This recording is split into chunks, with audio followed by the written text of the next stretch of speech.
everybody. Welcome back to Sarah's Table. I'm Sarah Moore. My pronouns are she, her, and today I am going to be your host and your GM and your player and your favorite person. And I'm going to remind you to drink water because I guarantee you're dehydrated.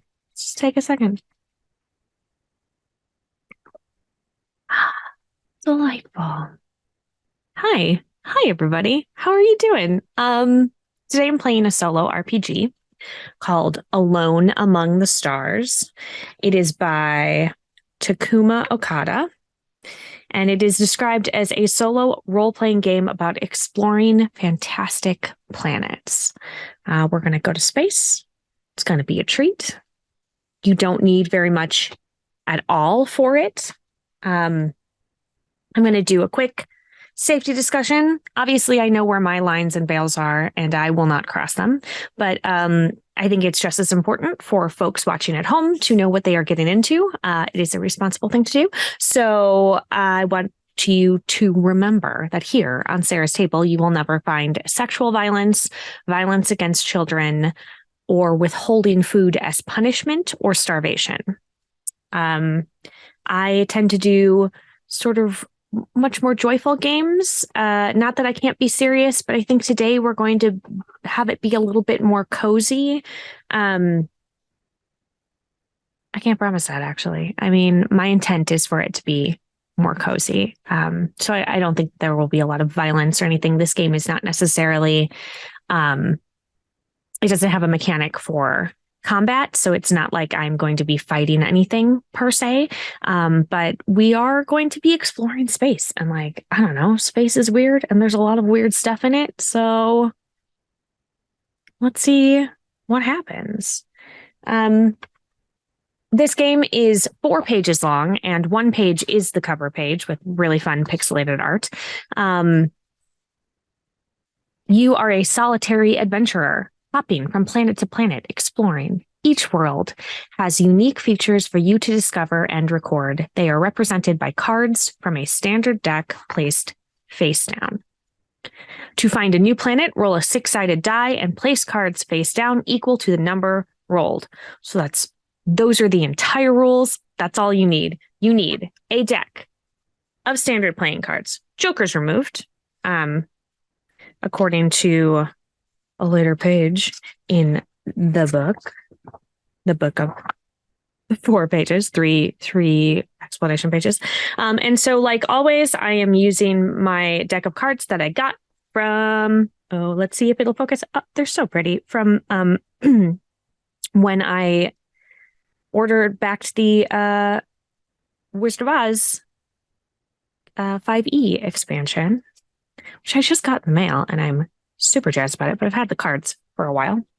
And then I need a 6-sided die, 1 6-sided die. And I'm going to use one of these fun ones with the liquid core that my oldest child gave me for Christmas this year. And they're real pretty. Look at that swirly. It feels very spacey, but also very magic-y. So I don't really know which one is going to be. Maybe it's both. I get to decide. So what you do after you've made your pile is you you flip over a card to discover something, and you roll a 6-sided die, and on a 1 or a 2, it is arduous to get to. On a 3 or a 4, it comes upon you suddenly. And if it's a 5 or a 6, you spot it as you are resting. And the suit and rank determine the discovery. So in your ship's log, which is a small journal if you have one, but I'm planning on doing this. And, if you've watched me do a solo RPG before, and generally solo RPGs are much more like journaly sort of things.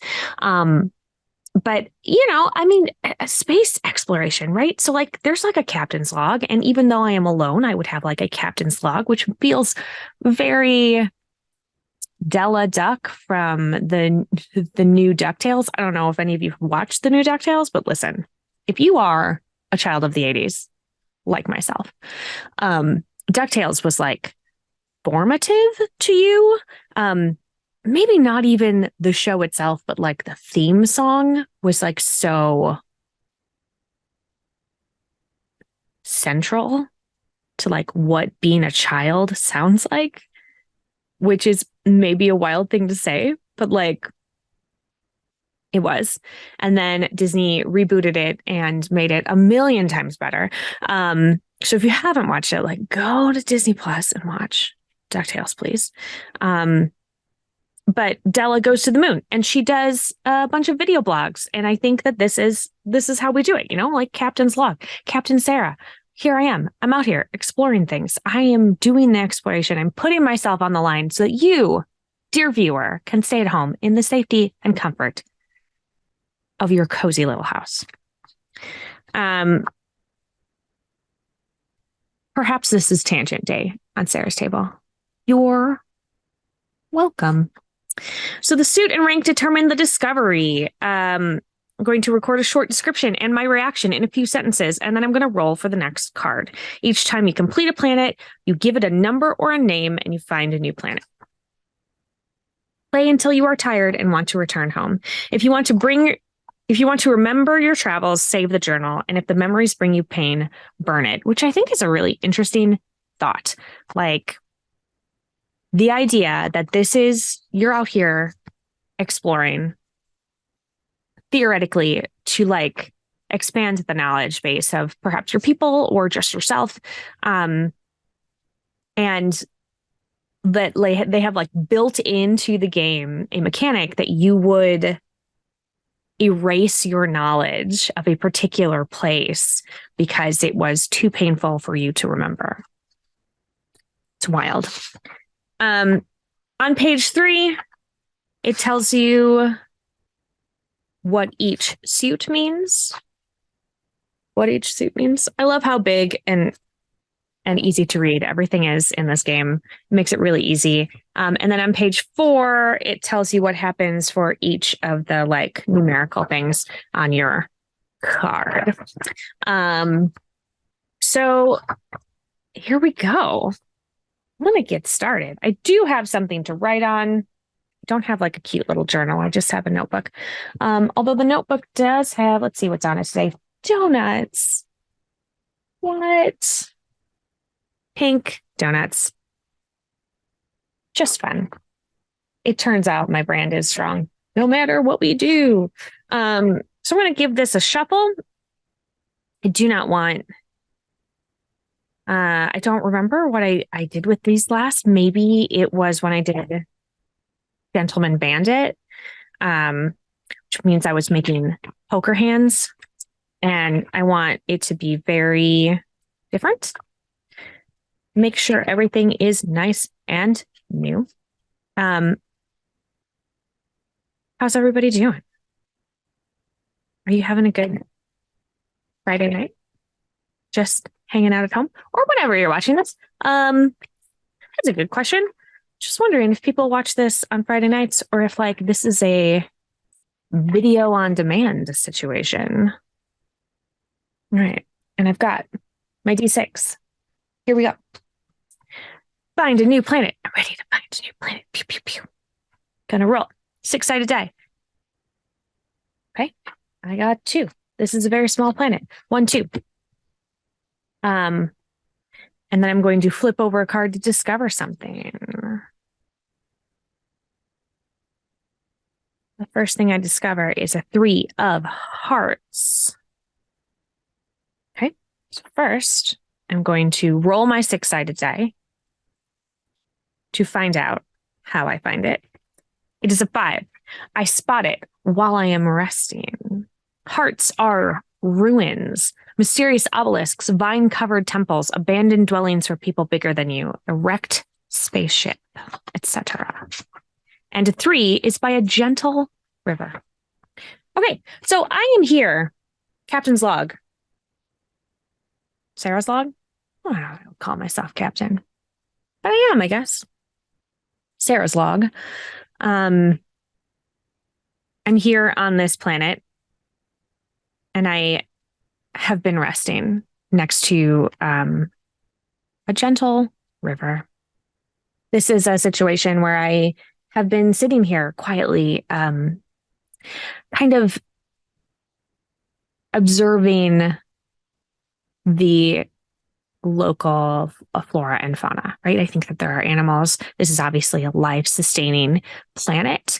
I don't know that the atmosphere is sustaining to me, so I'm still in my spacesuit. If only every planet was like Star Trek, where you definitely could breathe the air. Unfortunately, I don't think that is the truth. So I am safe inside my spacesuit, and there's water here. I'm going to say probably not drinkable. I think the local flora and fauna does not look the way that I would be used to on Earth. And as I'm sort of scanning around, I see what looks like metal glinting off in just like a little bit further into the foliage. And I head over there, and it is a wrecked spaceship. And I think it looks very similar to the one that I am flying right now. Like very, very similar. Yeah, let's get weird with that. I think it is maybe exactly the one that I am flying at this moment. And I'm even going to say that in it is like remains of a body that is roughly my size, wearing basically what I am wearing. But it has been here for years and decayed, and the foliage has sort of grown up through it and around it and sort of like brought it down, breaking it down into the jungle. But I think the patches, though much decayed, match the patches that are on my spacesuit. So, like, I don't know if this is a atmospheric thing that's causing a problem in my brain, hallucinations of some kind, or if this is like a alternate reality. This is what could have happened if I did not land properly, or maybe I'm seeing the future. Like perhaps I will come back to this planet at some point and crash. So I am going to say that obviously, this place is freaking me out a little bit. Let's see about the next one. Okay, I'm rolling. It's a 4. You come upon it suddenly, and it is the Jack of Spades, which is Toto. And I don't feel like I was trying to make this be very Oz inspired, but it does feel like a thing that would happen in like the Land of Oz, right? That you would come across what is maybe yourself. Who knows? So the Jack of Spades. Spades are natural phenomena, huge crystal formations, mirages, vividly colored lightning, strange clouds, rocks eroded in strange shapes, veins of precious metal, etc. And the Jack means that it is in the desert. I think, as I was already in the jungle and I found what I think was maybe me, which is just freaky. I think I hightailed it out of that area. I didn't want to be there anymore. I got back in my ship. I flew until the landscape changed, and I got myself over to a more desert region, sort of far on the other side of the planet. And as I was going, I was trying to talk myself down. This is okay. You are fine. This is not what's happening. You're not going to get stuck on this planet and die. You're not crashing on this planet. You are doing, you know what you're doing. And I get over to the desert.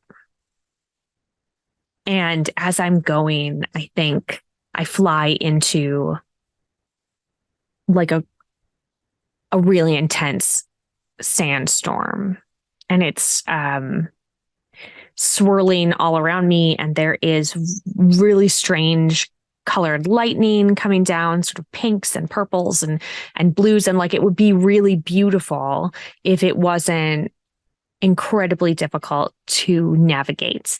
And so I try to pull up out of it. I am not getting out of my spaceship, even though I think it's probably smarter for me to like find shelter, find cover. I think I'm just like too freaked out, really, to stay put where I'm at. And so I fly myself out and shoot myself out of orbit back into space. And as I'm orbiting, looking down at this planet, I think this is definitely a planet that I don't ever want to come back to. I think it's too, I wouldn't say painful, but like just maybe too frightening with the inevitability of like, of course, I know that at some point I will no longer be alive and I will no longer be able to explore. But I think it's just like, it's too much for me. So I am going to name this planet.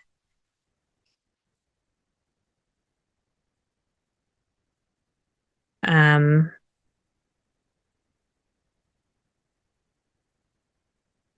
going to name it NEF, which stands for non-existent future. And I am definitely keeping the files because I think it's a good cautionary tale and I want to make sure that I do not come back here. But I also think that making sure that I have those coordinates like really locked in will ensure me from accidentally coming back at some point. Although, you know, if we have this conversation about like, is there a fate? Does each person have a fate in this world of this game? Is there a fate? Like, and can you avoid it or change it? I don't know. You know, like even looking back on like the Greeks and everything, not being able to change your fate is like a common thread in a lot of those old stories. And so I think this is something that like humankind throughout the course of all of our history has definitely been looking at. Like, if something is supposed to happen for you, can you ever change that with your choices? I don't know. I think when you are in space by yourself, as this person is, as this character is for me, I think that you start thinking about a lot of stuff. And I think that there's a whole, like your brain just goes in a lot of places. And I think that she probably has spent, you know, I think if you're in, there's probably a lot of time in space where you're just not doing anything. Like, of course, you are making sure that your spaceship is, you know, travel worthy and safe. And I think that there's a certain amount of like, you have to, because of the weightlessness or however the gravity works for you, like that you are doing the proper amount of exercise to keep your body correct. And you are, you know, you're working on eating and gathering things and all that stuff. But like, I also think that there are just like long stretches of time where there are nothing to do. And I think the only thing that there is to do is just like ponder your existence. And I think she started out in this really like, you know, I'm gonna write a novel and so when I come back, I'm going to have all of this stuff to show people, not just my exploration notes, my field notes and everything, but like I also, you know, how great, nobody to distract me, right? And I think that fell apart very quickly for her. I think that she started thinking about her own existence and her own wants and her own needs and what is being met and what is not. And like, I think she probably has journals filled with just like her talking to herself, because I think it's a very lonely existence out there. Even the most introverted of introverts, probably you reach a point where you just need people. Um, it feels very much like it's just sort of a commentary on what's going on with the pandemic, right? Like that is one of the reason why people are just like they're like touch starved and they're people starved. And I think that we're probably at that point with her. It's been a long time that she's been out here exploring. I just want to point out that this is not like a part of the game as written. Takuma Okada did not write like, what do you feel existentially in this game? It's really just like find some cool stuff on some planets, which is great. And I love it. But I think that I sort of can't help but build a backstory for my person, even though you don't end up making a character, right? It's not about the character that's doing it. It's about the things that you are finding. But I just think like I'm following where my brain is going. And I don't know. That's what we're doing. Let's find okay, here. Let's find a new planet. Roll in a die. 5. It's a big one. There's gonna be a lot of things on this planet. 2, 3, 4, 5. I have left NEF in the past. I don't know if you can hear the trains, but oh boy, it's a big one. It's a shake and everything. They're not supposed to blow their whistles around here. It's a quiet zone. And yet, I feel like there's like gotta be a couple of engineers that come through and they see that quiet zone tag and they're just like, I'm gonna hit my whistle. I'm gonna blow it so much. It's usually at 1 o'clock in the morning. Thank you, friends. Here we go. 5. 1, 2, 3, 4, 5. Okay. We're rolling. Yippee. 2, which means it is arduous to get to the first thing that I am getting to on this new planet. Oh, gosh, it is rough to get to it. Maybe this particular thing is just like this planet is inhospitable.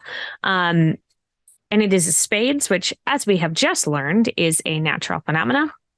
If you're still here listening to my ramblings, the last natural phenomenon we came onto on this last planet was a giant sandstorm, which we're hoping is not going to be this one. It is a 10. It is a 10 of spades. And so that means it's on a cliff face. And it is, okay, natural phenomena, arduous to get to, on the face of a cliff. This makes a lot of sense. Like, of course, that would be arduous to get to. This new planet, the very first thing that I find are giant crystal formations. And I think they sort of look like faces. Just sort of in the side of this cliff, almost to the point where it looks like I think I'm startled as I'm coming in this valley. That's sort of more of like a crevice than a valley, right? Like I'm sort of landed down here. I figure this is going to keep me nice and safe. This is a thing that will be sort of tucked away. It will be sheltered from the elements and potentially also like if there are predators on the planet, it's hard for me to sort of do as much of a sweep as I would like. This planet doesn't want me to be here. And I think on the face of this cliff, I'm actually I sort of freeze for a moment because it looks like these crystal formations are eyes and they're looking at me in this like sort of glowy green way. And so it just looks like there are a bunch of things watching me. And maybe the planet is watching me. I don't know yet. We're going to find out. Doesn't seem like a fun planet. Oh, more spades. Five. Come upon it while I am resting. And it is a two of spades, which means it is under the light of the moon or moons. I think I get to this planet when it is getting to be late afternoon for what it would be. And I am down in this crevice with these eyes watching me. And it's just like, I don't want to see that anymore. And so I, perhaps foolishly, I spend the rest of the day kind of hiking out of this crevice, and I get myself up to the surface, and I'm very tired. And so I'm resting, and off in the distance, I see what looks like civilization of some kind, some sort of heat distortion, and maybe lights. Could be a trick of the light, could be maybe it's the moon bouncing off of things. There are two moons here, but it looks like what I think I'm recording it as I think it's a mirage. But there's this like curiosity in me that this planet seems so inhospitable, and who could possibly survive here? What kind of people could survive here? So I'm gonna start heading that direction. Let's go. Let's find out. I'm not there yet. Man, I shoveled so good. You all saw it, and we're back to spades. All right. Um, four. You come upon it suddenly, and it is a natural phenomena that is floating in the air. It is a king floating in the air. Focus on the king. I just have to go put it right by my face to get it to focus on it. Hi, everybody. Okay. I'm heading towards what I think is Mirage. I think 50-50. Like, I'm almost convinced that it's Mirage, but then half the time I'm like, I don't know, it really looks like there's something there, right? Like it looks like there are people, and I could almost hear it having like hear the chatter of conversation. But I think that this is not the first time that my brain has filled in that stuff, especially as a lonely person out in space all alone. I think that there are definitely times when I have to remind myself that I am not just like fabricating something so that I am not too alone. Even though it's called Alone Among the Stars, so I clearly am. And as I'm going toward this mirage, it just keeps getting further and further away. And I'm really focused on it. And I find floating in the air like more of these crystal formations. Like above me as I'm walking, I suddenly find myself sort of in, if I was back in space, what I would consider to be like an asteroid field of all of these sort of glowing, floating pieces of crystal in varying sizes. Some of them like the size of houses, huge. Some of them very, very small. I think I grab a couple of the little pieces. This is definitely something like, will it still float when I am out of this atmosphere? Will it be floating on the ship? Will it float in space? Will it continue to glow, or is it from the rays of the moons that make it glow? Or is it like alive and sentient? I don't know. I'm gonna take some. I'm gonna maybe experiment a little bit on it. 5. 5. Tree is you come upon it suddenly. I got the 5 of hearts. I come across some ruins suddenly in a treetop.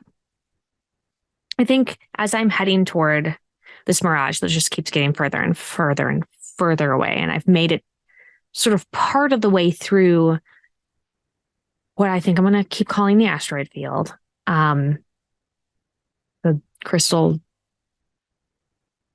stroid field, crystroid field. I like that, the crystroid field.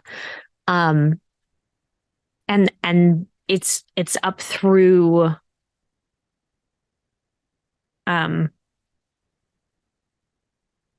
like through a forest situation. The forest is sort of growing up around it, and I'm coming through here, and the trees are getting taller and taller and sort of encapsulating these crystroids. And so I want to know what's up there. How far up did the crystroids go?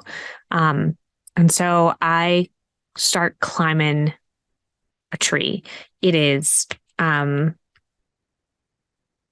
not terribly difficult, I'm going to say. I think that gravity wise on this planet, things are a little bit, it's not as hard to move around. And so I'm able to make my way up pretty easily. Probably with the assistance of like some little boosts on my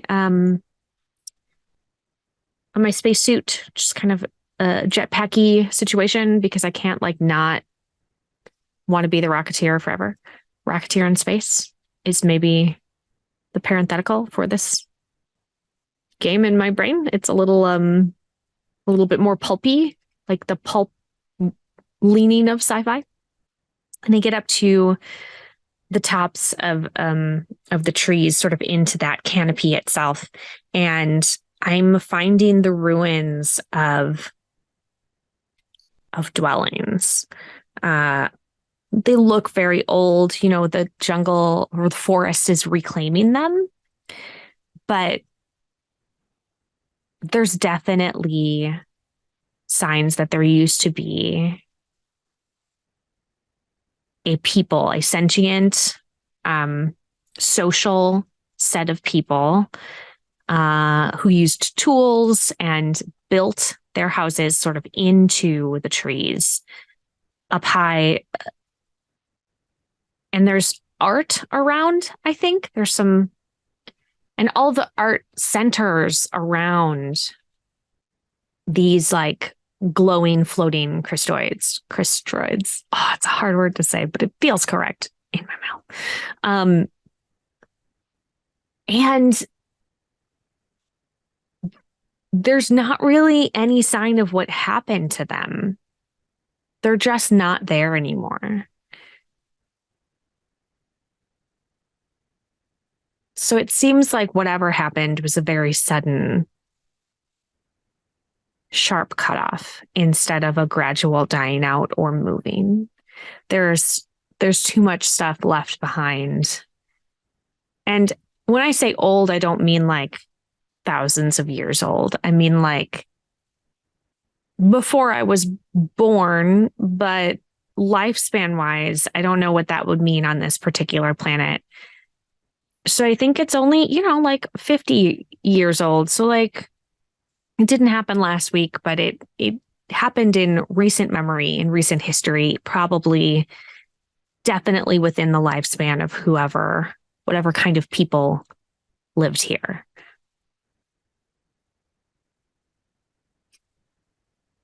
Ace of spades. Back to the spades. Natural phenomenon. In a spot, you spot it as you are resting. And it's in a field taller than you. And it is a natural phenomenon. I think that I am hoping to not disturb the memory of these peoples anymore. I don't want to. I mean, I'm basically standing in what would be considered, I think, maybe like a final resting place, a burial site.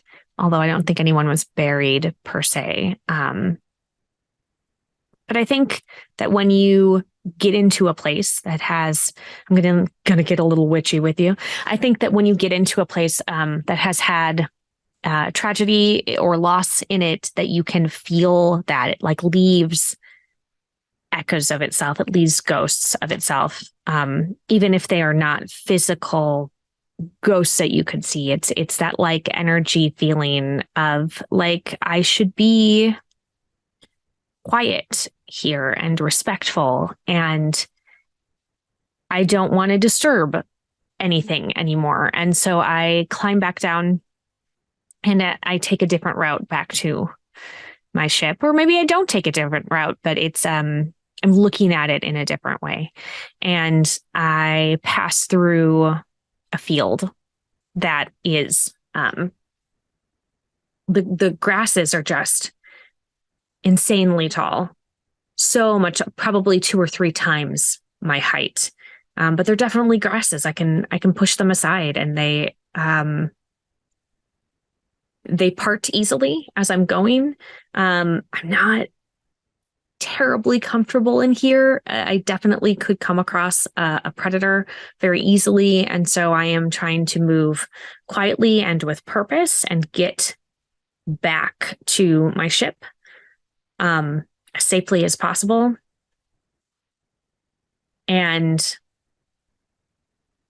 as I am going, I think there's a crystal that is stuck into the ground, and it's the first one that I found that is stuck like down into the ground. I saw them in the sides of the rock, and in the cliff face as I was landing, and then they're floating around, but this one is sort of in the ground, and I think it is being, it's like fighting its way up, like it's sort of shaking, like there's a tension to it as it's coming up, and it is most of the way free. And I put my hand on it, and I think have the impression that perhaps it is what those people became. It feels like a person. It's a presence. And so I sort of take this into account, and I realize that I should not take any of those small pieces of crystaloids.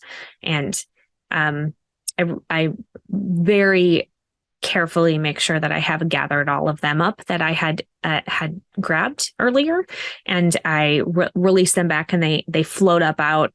And I think maybe there's even a moment where they pulse with extra light, seemingly in gratitude, perhaps.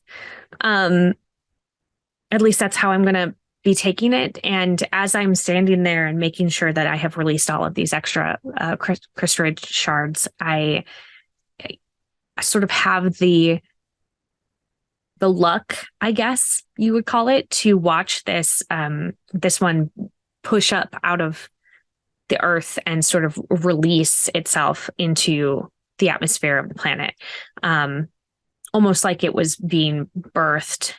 Perhaps these people sort of figured out how to transcend their sort of fragile humanoid-ish bodies. And now they have become part of the planet in a more, to them, I think, meaningful way, a more sturdy way. And so I get the feeling that I've gotten to see something that maybe not clearly nobody gets to see. Nobody's been here before. But I take a moment and just sort of like take that in and enjoy it, like it a lot. It's good. And I make sure that I'm not taking anything with me. And I get myself back to my ship. And I'm going to name that planet Crystroid. And I'm going to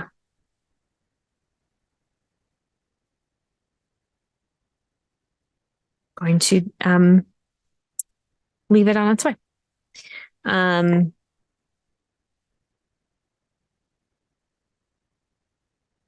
I think that one would probably spark a little bit of extra contemplation. And I think that there would definitely be a time as I'm looking for my next planet where I would be taking a few extra minutes and really exploring like the fact that I basically thought that the sentient dominant species on that planet were, rocks. They were not people because they didn't look like people, and like sort of taking a moment to explore that in myself and like what my biases and prejudices are and how I can do better when I am getting to other places. I recently watched Everything Everywhere All at Once, and the idea that, in one of the worlds they were rocks, but they still could think and feel and move and talk and ish in a way. Like I think that has seeped in there, right? Like your perceptions of things are so important to you as a person, and how can you do better? Do better.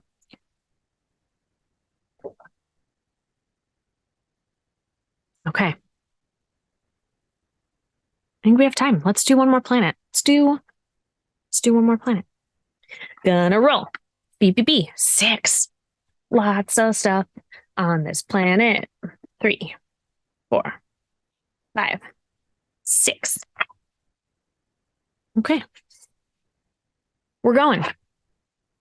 The first one is an 8 of clubs. And I come upon it suddenly. And clubs, which we haven't seen yet, are plants and other immobile forms of life. The examples they give are towering trees, carnivorous pitchers, giant ferns, glowing weeds, floating flowers, oozing mushrooms, etc. Those all sound terrible. I mean, cool.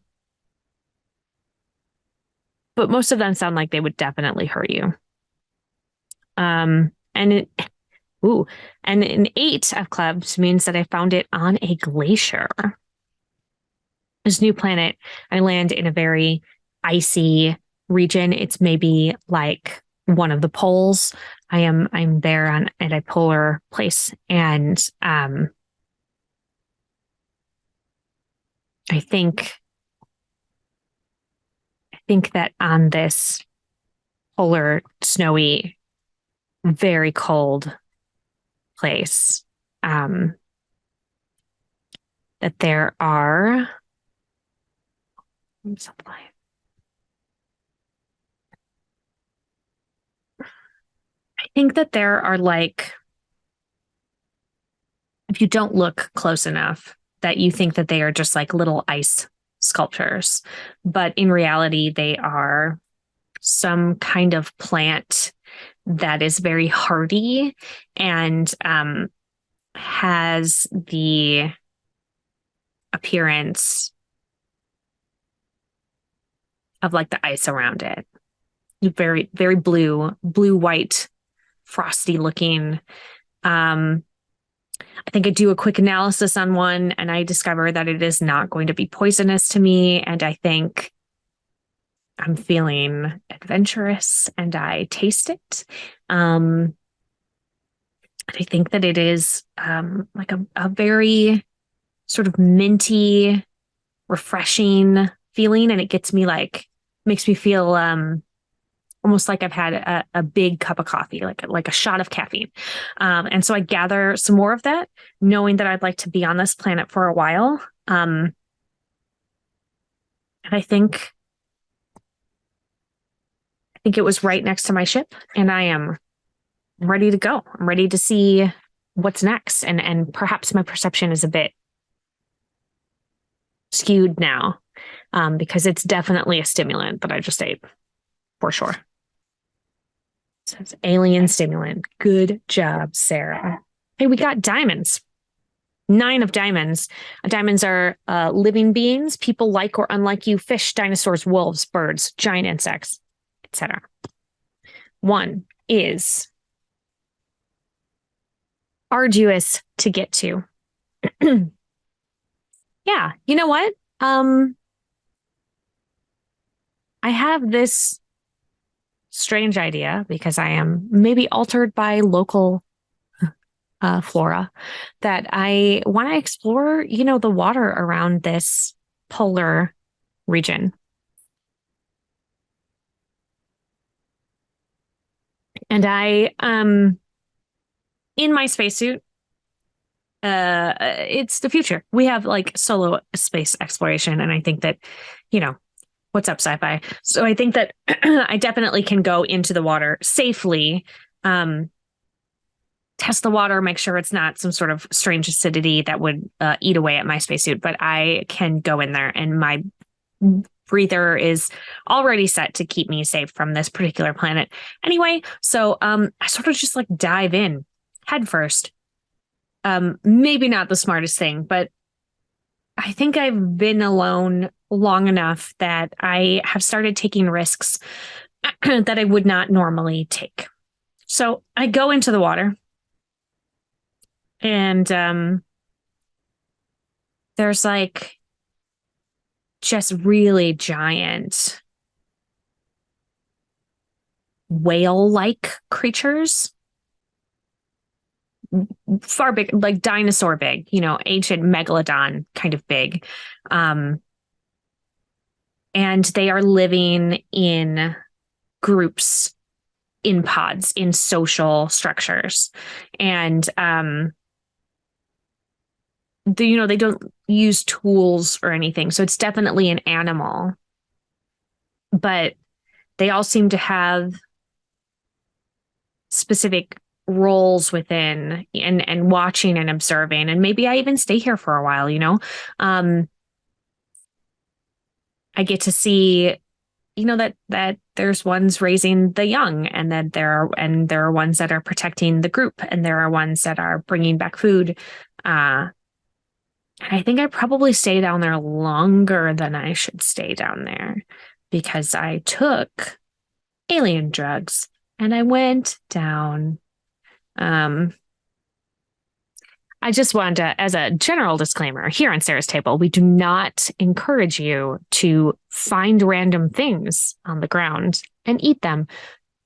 Do not subscribe to the Skyrim example of, I don't know what this does, so I'll just eat it.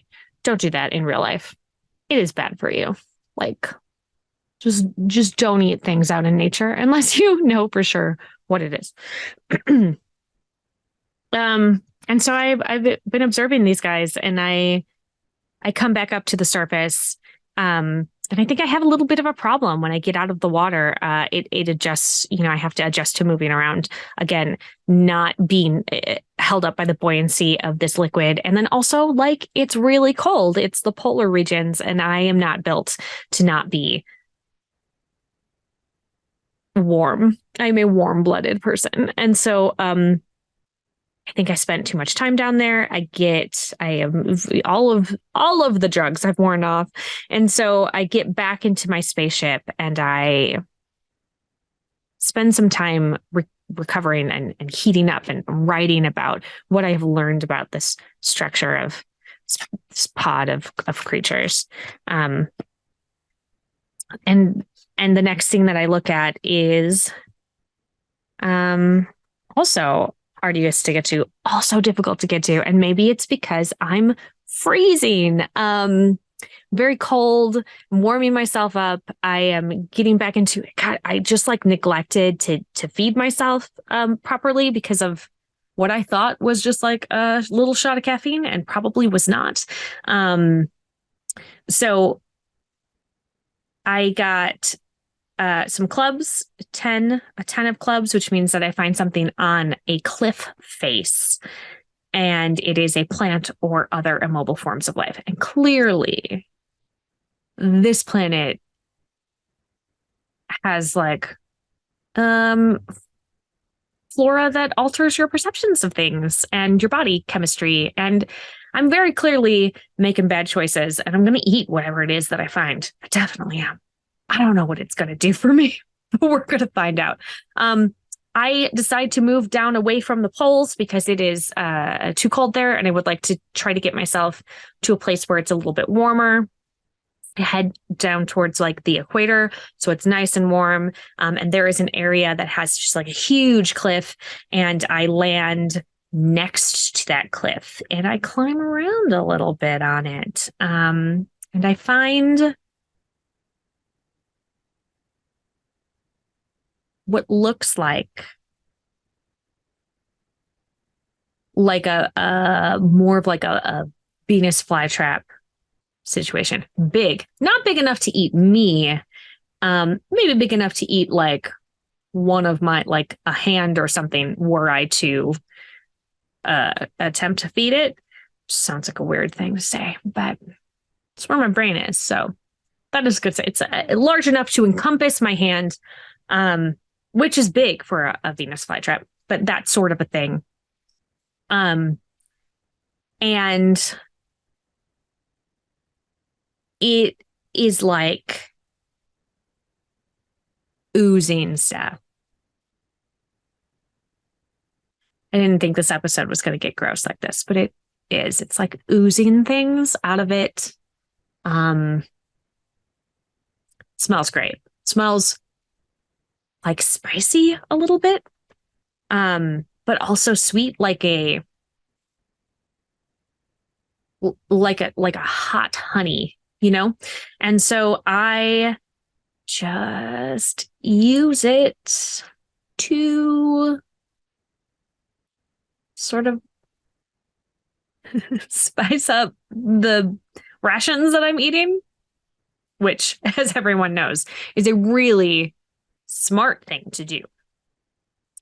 I just found some goo. I spread it on my bread. I ate it. Boop, boop, boop, boop, boop. Although, I mean, like the first people who thought I should eat this honey out of a hive, like they probably also were what I would like to call, explorers. So I'm giving it a shot. This is my MO. It's delicious. It tastes really, really good. I harvest some as the effects are kicking in, and I think it's very sort of hallucinogenic in nature. And I think it starts in a way that I don't realize that it is hallucinogenic in nature. And then, because you're on an alien planet, and like you might be seeing all of the things that happen, but things are sort of growing in a weird way around me. Acceleration, time dilation. Luckily, I'm at the bottom of the cliff when all of these things happen. So let's see what happens next. Hearts are ruins. I suddenly come upon oh no. Well, I don't know how I got here, but I suddenly come upon some ruins of some kind deep underground. Okay, deep underground. Here we go. I think I'm like tripping on Venus flytrap ooze. Should come up with a better name for that. But like, I think that at the moment, my brain does not find something because I'm hallucinating. And I follow this hallucination down into like, oh gosh, who knows? Maybe there's some sort of a tunnel, and I am now coming out of this hallucination, and everything's sort of coming back down. The waves are coming less and less for me, and I am at the base of a giant obelisk that has carvings on it. And I don't know how I ended up in this huge cavern, but I am in a cave system underground. And this obelisk was very clearly, perhaps the original structure of it was a stalactite, stalagmite situation, but there were definitely peoples here, or maybe still are people here who have carved into this obelisk a bunch of symbols. It's probably not the best thing for me to be here, but we're gonna keep going. I got what? More plants. It's clubs, more plants, and arduous to get to. I think I'm just like hanging out on this planet, like searching for the people that made the carvings into this obelisk and like chiseled the obelisk to have, these like sharp 90-degree angles, because like that's just not something that happens in nature. And yet again, we're going to go someplace and I'm going to find another plant and I'm gonna eat it. Should I eat it? No, I think I should not eat it. But you know what? I'm gonna eat it. Okay, here we go. And it says it's a 6 of clubs. And so it is on the snowy peak of a mountain. I have been here long enough to travel all over this planet. I am looking for these people. The people have to be here somewhere. These beings that chiseled this into this stone, I gotta find them. And so I have probably been here for months. And I would bet that they know I am here and are avoiding me because I'm like this crazy alien that is eating all of their plants that are like probably ones that you're supposed to stay away from. And I've made it to a mountain range and I've gotten myself to the top of this mountain range. And I find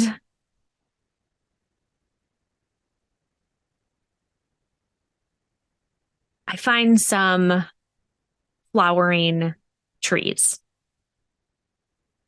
And the flowering trees, as I walk by them, sort of like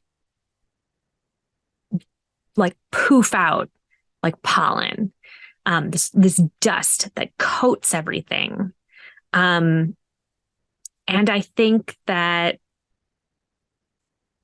this dust tastes sort of like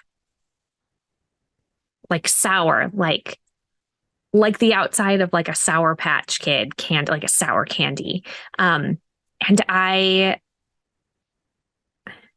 have been here long enough that I know how long I can be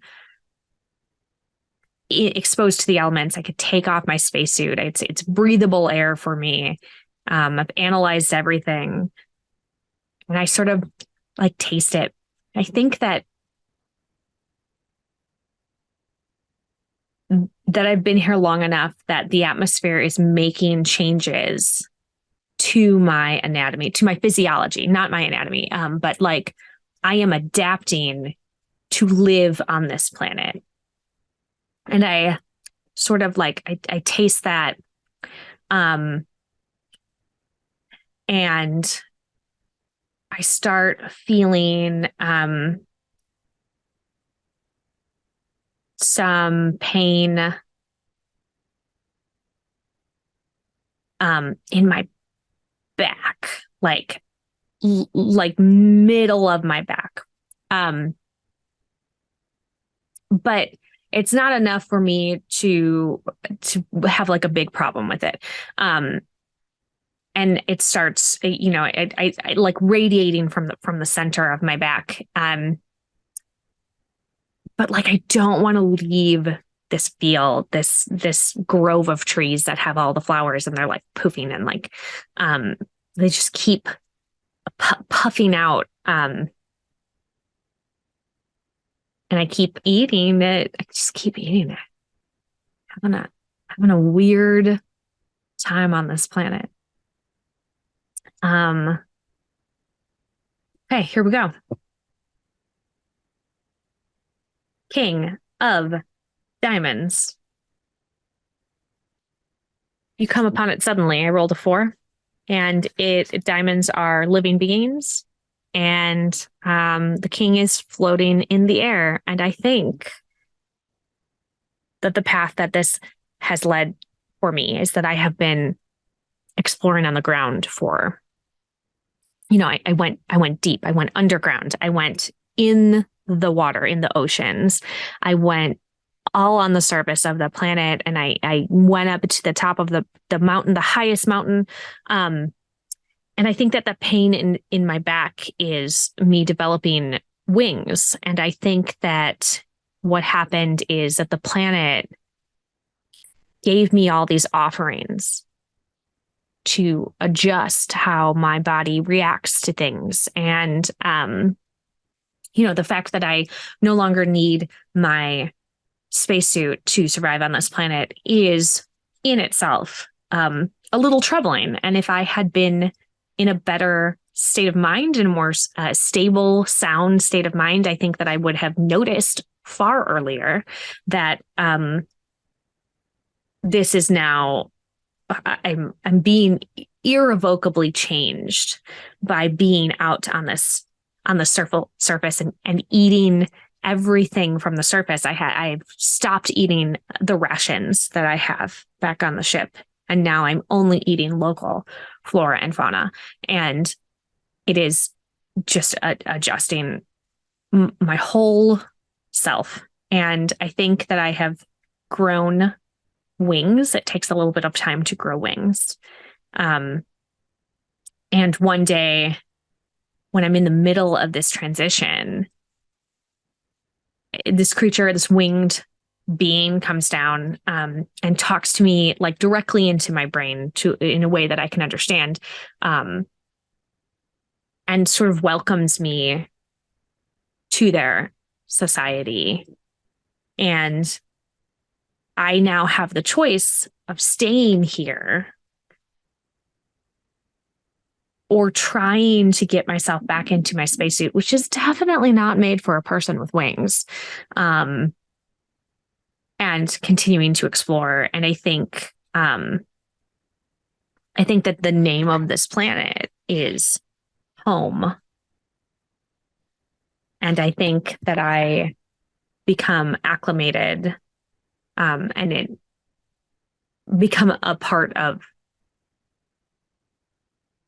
this society.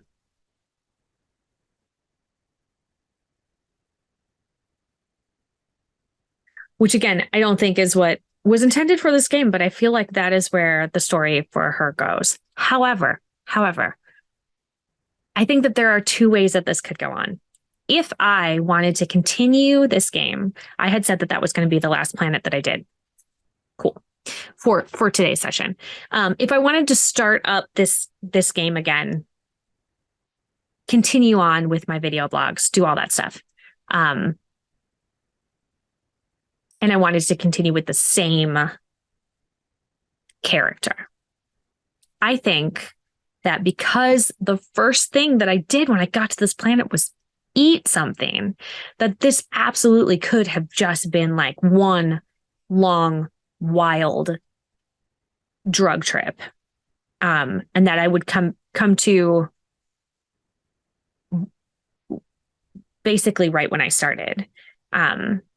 Instead of like years perhaps later of being on this planet and like exploring everything. There's this weird kind of like time dilation situation with whatever it is that I ate very first. So I could continue it on with there. But I think it's the planet essentially like terraformed me. It like forced my evolution in a much faster way. And I think that I found a home for this character that maybe she was looking for the whole time and didn't realize it. And I don't know if she's happy. Maybe she is. Maybe she's certainly not alone anymore, which is a good thing for her, I think. Uh, yeah. So that is Alone Among the Stars by Takuma Okada. Um, it is very freeform. It is incredibly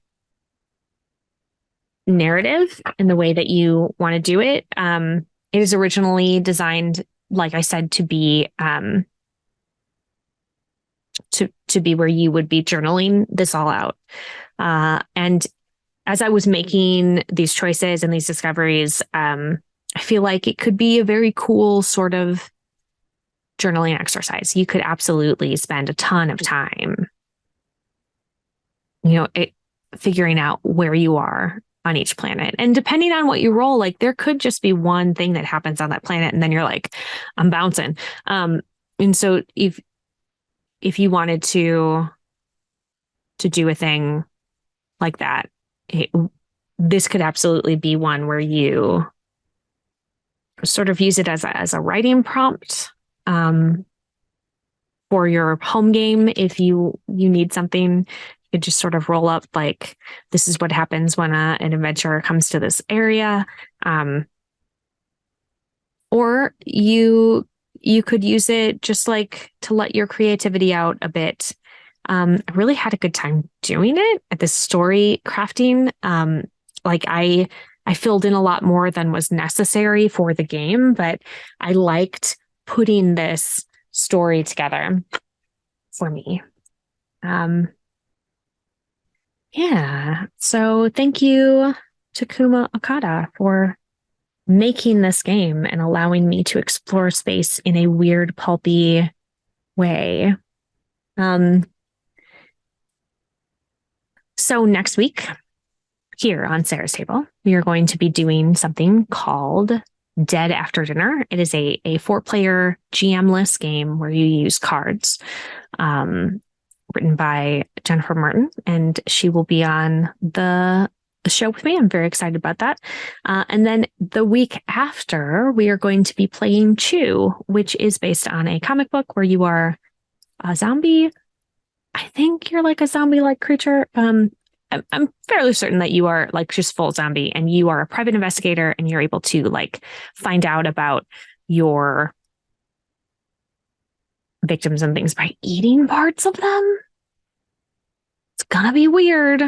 But it's based on the comic Chew. And we have Pete Patricia coming on, who is one of the designers, and a friend of mine. Jennifer and Peter, both friends of mine. And I'm so lucky and spoiled that I know these amazing designers and people, and that they are going to come on and let me play in the worlds that they have created.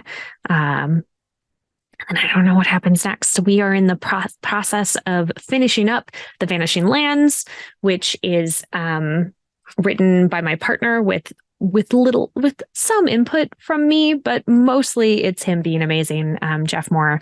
And I'm hoping to do a several episode arc here on that when we are ready to release, which will be so soon, next couple of months for sure. And I will let you know. I will keep you updated on that. Work continues on The Crowned. We are adding so many wonders and so many cool bestiary entries, and working on modules for you to use. And still very much on track with cool new art, and we will be getting that out. We're hoping that I'm not going to give a timeline. I'm not, because every time I give a timeline, something changes. So soon, question mark, by, we are hoping to have things to you as soon as possible. How about that? I'm going to say that, as soon as possible. And I just have a lot of other crazy stuff swirling around in my brain, and I am excited to get it out and make it released into the world. If you would like to find me in other places, you can find me on Facebook at Actor Sarah Moore. You can find me on Twitter and Instagram and Ko-Fi and TikTok. And I think I have a Hive, and I think I have a Mastodon maybe at Pixies and Pins, which are all of my stuff. You can go to my website at pixiesandpins.com.